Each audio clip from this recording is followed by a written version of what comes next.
आज की क्लासेस हम लोग सीखने वाले हैं कैसे वर्ड पैड का उपयोग कैसे किया जाता है। देखिए, आज का हमारा मेन टॉपिक है वर्ड पैड क्या होता है, इसका प्रयोग किस लिए किया जाता है, इसके सहारे हम लोग क्या क्या क्रिएट कर सकते हैं। तो सबसे पहले मैं बता दूं, जो वर्ड पैड सॉफ्टवेयर है एक ऐसा सॉफ्टवेयर है जिसके माध्यम से हम कोई डॉक्यूमेंट क्रिएट कर सकते हैं।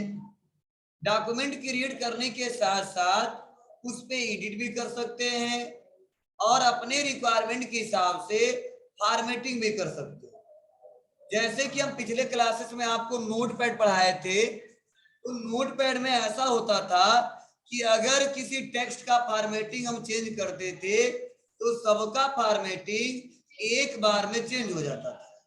लेकिन अगर हम सोच रहे हैं वर्ड पैड में ऐसा करें, तो ऐसा फीचर्स नहीं दिया गया है कि एक बार किसी टेक्स्ट को अप्लाई करते हैं तो सब पे अप्लाई हो जाता है, क्योंकि इससे थोड़ा अलग होता है।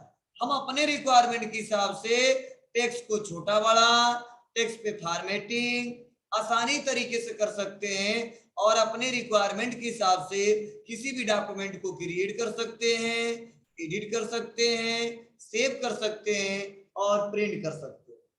तो सबसे पहले हम लोग जानेंगे कि वर्ड पैड को ओपन कैसे करते हैं। तो वर्ड पैड को ओपन करने के लिए बहुत ही इजी तरीका है। आपको कीबोर्ड से टाइप करना होगा Windows+R, और जैसे आप Windows+R टाइप करोगे तो यहाँ पे ओपन का ऑप्शन आएगा और यहीं से आपको टाइप करना है वर्ड पैड। जैसे हम वर्ड पैड टाइप करेंगे और ओके करेंगे तो वर्ड पैड का इंटरफेस कुछ इस प्रकार का दिखाई देगा। जैसा कि हमने पिछले क्लासेस में आपको बताया था इसके इंटरफेस के बारे में, फिर से एक बार हम लोग डिस्कस कर लेते हैं कि किस ऑप्शन को किस नाम से जानते हैं। इसको बताने के लिए हम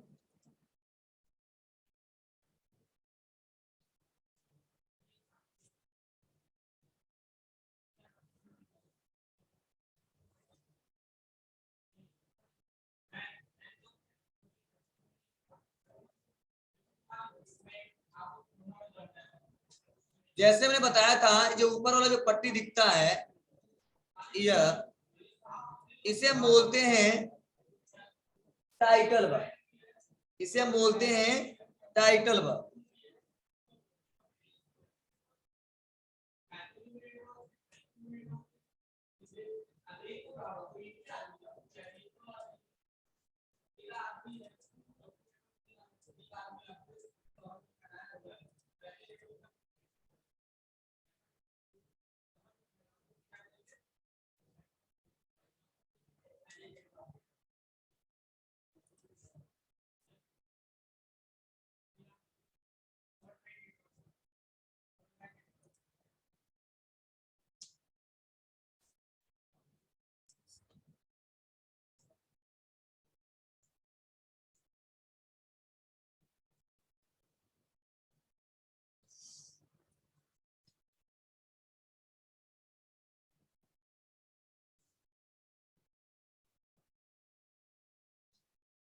जैसे हमारा वर्ड पैड यहाँ पे ओपन हो गया है, तो जो हमारा देखिए यहाँ पे लिखा है डॉक्यूमेंट और यहाँ पे लिखा है वर्ड पैड, और यहाँ पे 3 बटन दिखाई दे रहे हैं। पहला बटन है मिनिमाइज, दूसरा है मैक्सिमाइज और तीसरा हमारा क्लोज बटन। इस पूरे हिस्से को जो यहाँ से लेके और यहाँ तक दिखाया जा रहा है, इस पूरे हिस्से का एक नाम दिया गया है जिसे हम बोलते हैं टाइटल बार। जैसे इस पूरे को यहाँ से लेकर अगर यहाँ तक हम आते हैं, इस पूरे हिस्से को बोलते हैं टाइटल बार। टाइटल बार के नाम से इसको जानते हैं। और मैंने बोला था कि जो टाइटल बार में जो सबसे फर्स्ट दिखाया जा रहा है, जैसे आप लिखा है डॉक्यूमेंट, तो जो डॉक्यूमेंट है यह वर्ड पैड का बाय डिफॉल्ट फाइल नेम है।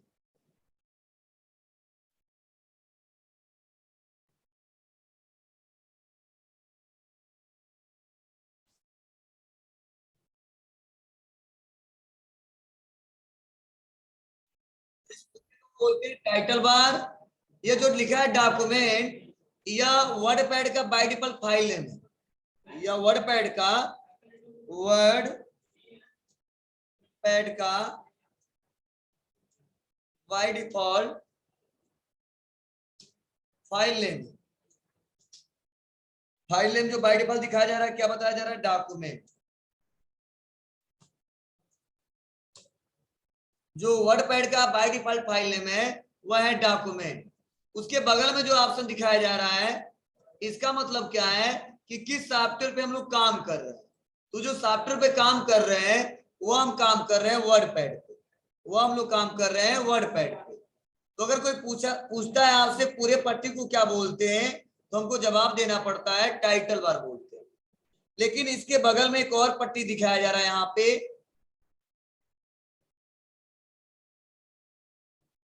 जिसमें 3 बटन दिखाई दे रहे हैं। पहला जो बटन है इसे हम बोलते हैं सेव बटन।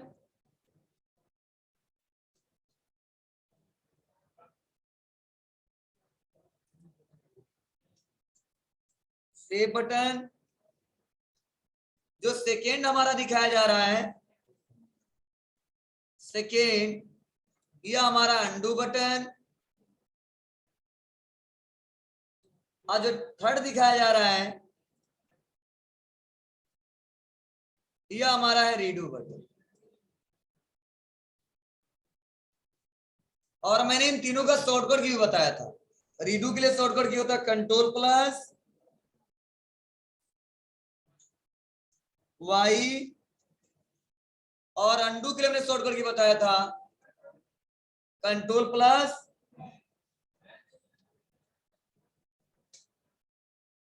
जेड, और हमने सेव के लिए बताया था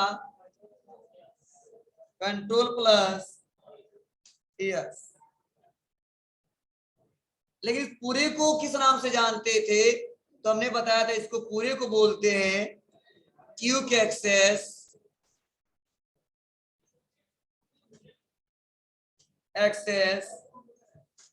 टूल बार। क्योंकि इसमें कुछ ऐसे ऑप्शन है जिसका उपयोग हम लोग क्विकली बार बार करते हैं। उसके बाद से देखिए यहाँ पे नीचे जो दिया गया है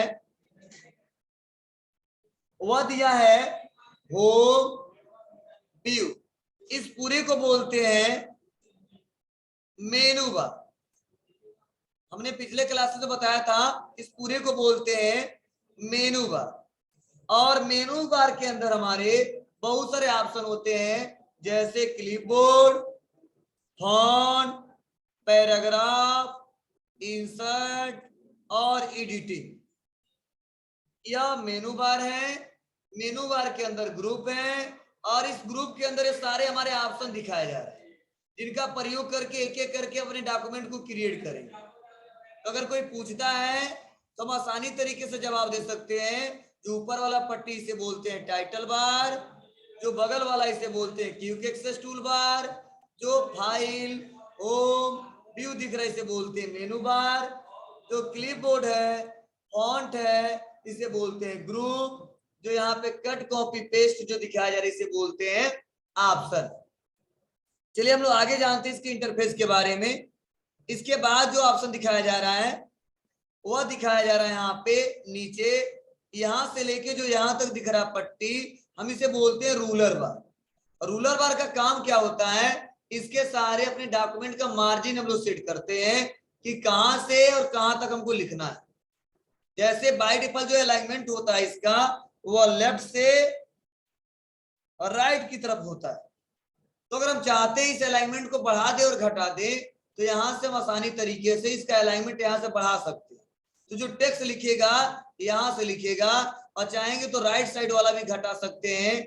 इसी के अंदर हमारा जो भी टेक्स्ट लिखा जाएगा वो लिखा जाएगा। तो रूलर एक प्रकार का स्केल का काम करता है कि आपको अपने रिक्वायरमेंट के हिसाब से पेज का सेटअप कैसे करना है। मतलब लेफ्ट साइड से कहां से स्टार्ट करना चाहते हो और राइट साइड में कहां तक जाना चाहते हो। ये हमारा है रूलर बार। और इसके नीचे जो दिख रहा है हमारे पास यहाँ पे नीचे, हम इसे बोलते हैं स्टेटस बार, जिसमें बताया जाता है कि आपका पेज कितना % जूम है, या कितना कैरेक्टर आपने लिखा है, कितना वर्ड लिखा है, कितना पेजेज ओपन किया है। लेकिन जो वर्ड पैड हमारा सॉफ्टवेयर है इसमें हमारा एक ही पेज होता है, इसीलिए हमारा यहाँ पे पेज नंबर नहीं बताया जा रहा है, केवल स्टेटस बार में बताया जा रहा है कितना % हमारा पेज जूम है।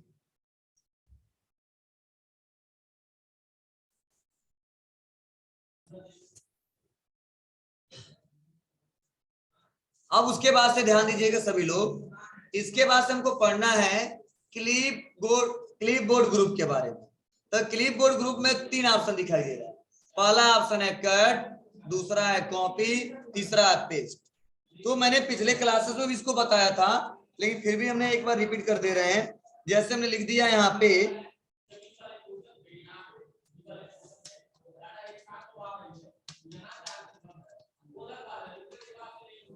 हमने कुछ टाइप कर दिया यहाँ से। अब साइज को थोड़ा सा बड़ा करना चाहते हैं तो फॉन्ट पे आएंगे और यहीं पे साइज बाय डिफॉल्ट है 11, इस साइज को थोड़ा सा हम बड़ा कर देंगे तो टेक्स्ट हमारा कुछ इस प्रकार का दिखेगा। फिर से हम इंटर बटन दबाते हैं और यहाँ पे लिख देते हैं पडरौना कुशीनगर। यहाँ पे हमने टाइप कर दिया।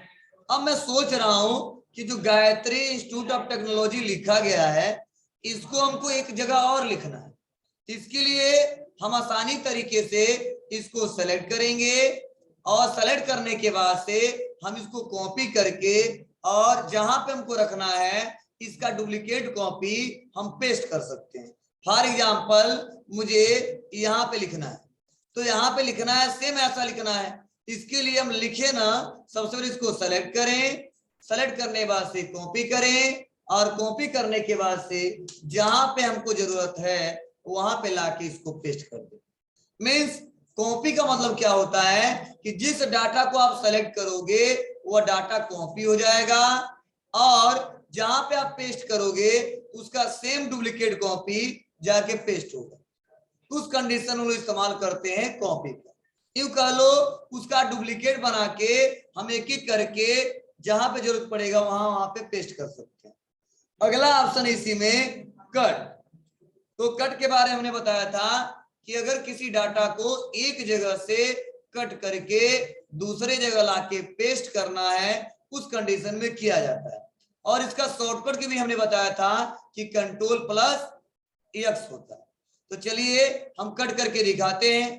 तो यहाँ पे गायत्री इंस्टीट्यूट ऑफ टेक्नोलॉजी लिखा गया, इसको सेलेक्ट करेंगे। सेलेक्ट करने के बाद से हम करेंगे कट। जैसे मैंने कट किया तो यहाँ से डाटा ये कट हो गया और जहां पे अपने रिक्वायरमेंट के हिसाब से रखना है वहां पे लाएंगे कर्सर को और पेस्ट कर देंगे। अगर चाहेंगे तो नॉर्मल तरीका है कि आप Ctrl+V दबा दोगे, शॉर्टकट किए पेस्ट करने का, वो पेस्ट हो जाएगा। प्लस पॉइंट यह है कि जितना बार पेस्ट करेंगे Ctrl+V उतना बार वो टेक्स्ट पेस्ट होगा। आसानी तरीके से ऐसे हम लोग डाटा बना सकते हैं। तो ये हमने क्लिपबोर्ड ग्रुप में समझा कट कैसे प्रयोग करेंगे, कॉपी कैसे करेंगे और पेस्ट कैसे करेंगे। कट का मतलब किसी भी डाटा को एक जगह से कट करके दूसरे जगह लाके पेस्ट करना। कॉपी का मतलब किसी डाटा को सेलेक्ट करके कॉपी करके सेम उसका डुप्लीकेट दूसरे स्थान पे पेस्ट करना। ठीक है, जब कट और कॉपी करते हैं तो हमारा पेस्ट वाला ऑप्शन हाईलाइट होता है जिसका इस्तेमाल हम आसानी तरीके से कर सकते हैं। अगर हम सोच रहे हैं कि जो हमारा पडरौना कुशीनगर लिखा है थोड़ा सा इसका फॉर्मेटिंग चेंज कर दें, कलर चेंज कर दें, तो उस कंडीशन में हमको आना पड़ता है फॉन्ट ग्रुप। और फॉन्ट ग्रुप में आने के बाद से जो सबसे पहला ऑप्शन है वो है बोल्ड, उसके बाद से है इटैलिक। अगर हम सोच रहे हैं कि जो पडरौना कुशीनगर लिखा है या जो गायत्री इंस्टीट्यूट ऑफ टेक्नोलॉजी लिखा है इसको नॉर्मल टेक्स्ट से थोड़ा बोल्ड कर दें, थोड़ा हाईलाइट करके दिखाना चाहते हैं, इसके लिए हम यहाँ पे बोल्ड पे क्लिक कर देंगे। जैसे बोल्ड कर देंगे तो नॉर्मल जो हमने टेक्स्ट लिखा है उस टेक्स्ट से थोड़ा बोल्ड दिखाई देगा। इसका प्रयोग ज्यादा उस कंडीशन में करते हैं जब हमको कोई हेडिंग देना होता है। सपोज जैसे मान लीजिए हमको कोई क्वेश्चन बनाना है, तो क्वेश्चन बनाने के लिए मैंने यहाँ पे टाइप कर दिया।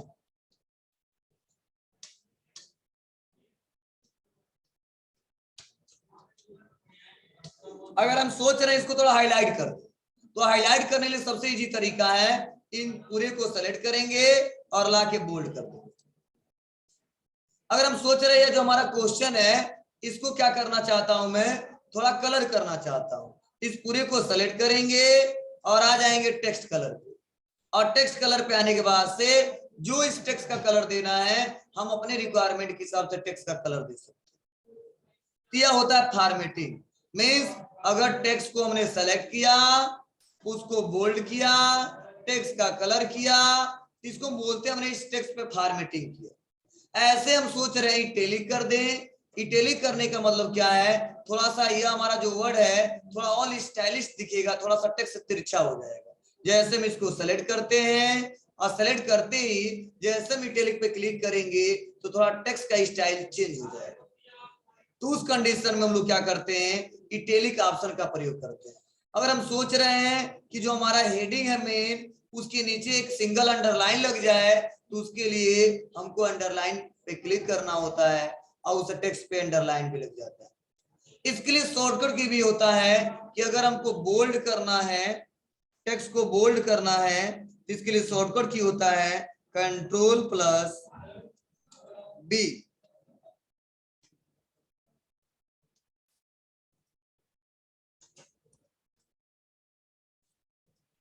अगर हमको इटैलिक करना है इसके लिए शॉर्टकट की होता है Ctrl+I। अगर हमको अंडरलाइन करना है इसके लिए शॉर्टकट की होता है Ctrl+U। अब इन तीनों का यूज करके हम दिखा दे रहे हैं। जैसे हम इस डाटा को सेलेक्ट कर रहे हैं और डाटा को सेलेक्ट करने के बाद से मैं बोल्ड को भी हटा दे रहा हूं, इटैलिक को भी हटा दे रहा हूं, अंडरलाइन को भी हटा दे रहा हूं। अब मैं सोच रहा हूं इस टेक्स्ट पे बोल्ड करना है तो बस इसको सेलेक्ट करेंगे और कीबोर्ड से टाइप करेंगे Ctrl+B, ये बोल्ड हो जाएगा। अगर हमको इटैलिक करना है तो Ctrl+I दबा देंगे तो इटैलिक हो जाएगा। अगर हमको अंडरलाइन करना है तो Ctrl+U करेंगे तो अंडरलाइन हो जाएगा। लेकिन अगर फिर से हमको हटाना है बोल्ड को, इटैलिक को, अंडरलाइन को, तो सेम वही प्रोसेस फॉलो करना पड़ेगा। Ctrl+B बोल्ड गायब हो जाएगा, Ctrl+I इटैलिक डिसेबल हो जाएगा, Ctrl+U अंडरलाइन डिसेबल होगा। तो इसी से लगा भी सकते हैं और इसी से हटा भी सकते हैं। तो हम आसानी तरीके से बोल्ड, इटैलिक, अंडरलाइन कर सकते हैं। उसके पास बगल में देखो इसी के ऊपर एक ऑप्शन है फॉन्ट फैमिली, मतलब फॉन्ट नेम। मींस अगर मान लीजिए हम कोई डॉक्यूमेंट्स क्रिएट किए हैं, सिंपल हम कोई डॉक्यूमेंट्स ले रहे हैं जिसके सारे हम आसानी तरीके से आपको समझा सके।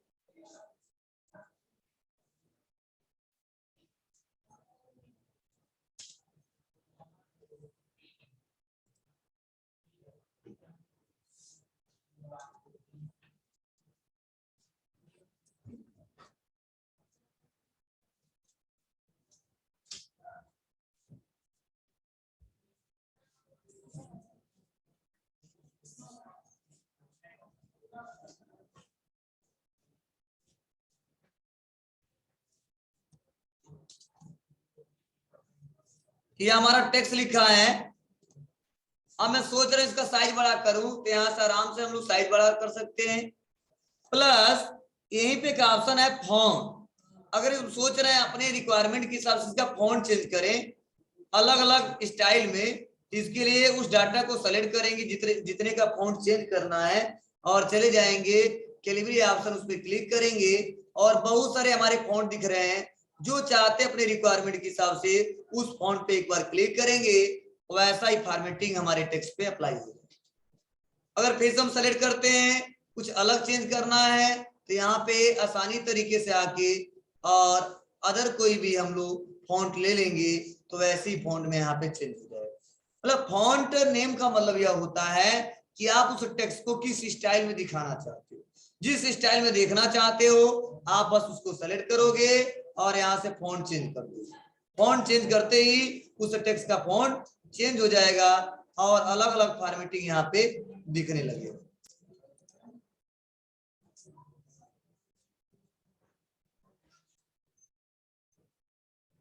फॉन्ट नेम हमने चेंज किया है। अगर हम सोच रहे हैं कि जितना हमने डाटा बनाया है उसको हमको सेव करना है। तो सेव करने का तरीका क्या है, हम फाइल पे आएंगे और फाइल पे आने के बाद से यहीं पे क्या ऑप्शन आता है सेव, सेव पे क्लिक करेंगे और सेव पे क्लिक करने के बाद से हम अपने लोकेशन को चूज करेंगे जहां पे रखना है। फॉर एग्जांपल हमको डेस्कटॉप पे रखना है तो हम डेस्कटॉप पे क्लिक करेंगे और यहाँ पे पूछा जाता है फाइल नेम। तो बाय डिफॉल्ट जो फाइल नेम है document.rtf, जो rtf है उसका एक्सटेंशन नेम हम क्लिक करते हैं और क्लिक करने के बाद से हम किसी नाम से सेव कर देते हैं। सपोज मान लीजिए हम डीके नाम से या हमने केवल डाटा नाम से इस फाइल को सेव कर दिया, सेव किया। जैसे हम सेव करेंगे अब हम क्लोज करेंगे तो हमारे डेस्कटॉप पे यह डाटा दिखाई देगा।